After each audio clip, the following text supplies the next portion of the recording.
On nous baisse encore les retraites. Je massacre personne.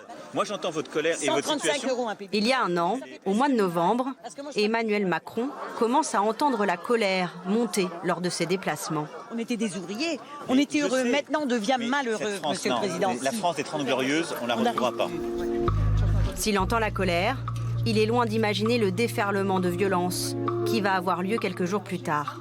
Et puis parce que les indicateurs de santé... Le 1er décembre, des gilets jaunes, rejoints par des Black Blocs, se massent autour de l'Arc de Triomphe. Le monument est saccagé. Le lendemain, le président se rend sur les lieux pour constater les dégâts. Le tag « Macron démission » a été effacé avant son arrivée. Mais impossible en revanche de faire taire les manifestants qui scandent ce slogan à tue-tête.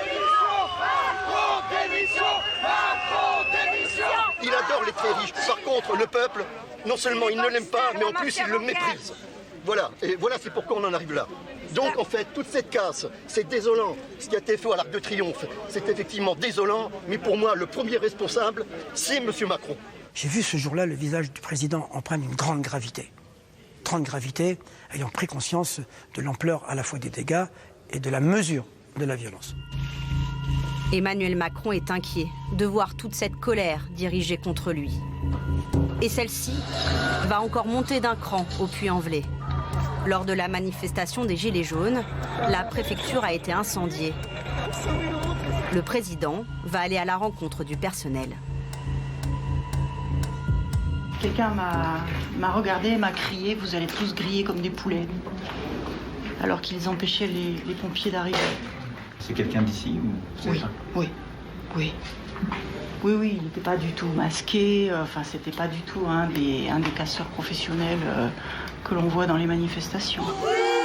À la sortie, le président se fait copieusement insulter.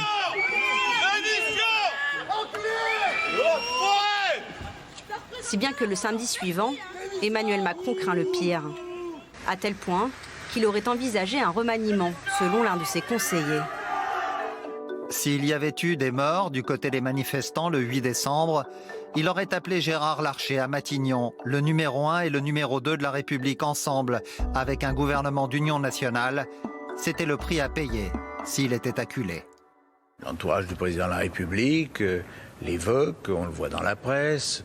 Ici au Sénat, on se dit, tiens, va-t-on perdre le président du Sénat qui pourrait aller à Matignon? Ça ne veut pas dire que ça aurait calmé la crise, mais c'était le joker en cas de dérapage, en cas de difficulté qui ne s'arrêterait pas. La droite s'est emparée de cette possibilité.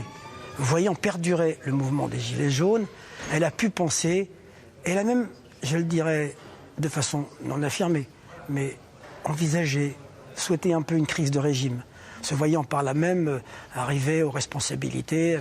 Moi, je crois d'abord dans le référendum et l'expression populaire. C'est aussi pour ça que je crois dans le débat. Finalement, pas de remaniement, mais un grand débat à la rencontre des Français. Emmanuel Macron, depuis cet épisode qui l'a profondément marqué, a décidé d'être plus à l'écoute.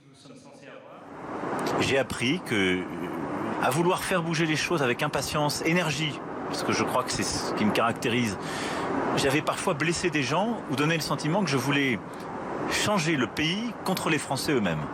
C'est l'inverse de ce que je veux faire. Emmanuel Macron a appris grâce à cette crise. Mais il n'a aucune intention de devenir un président immobile.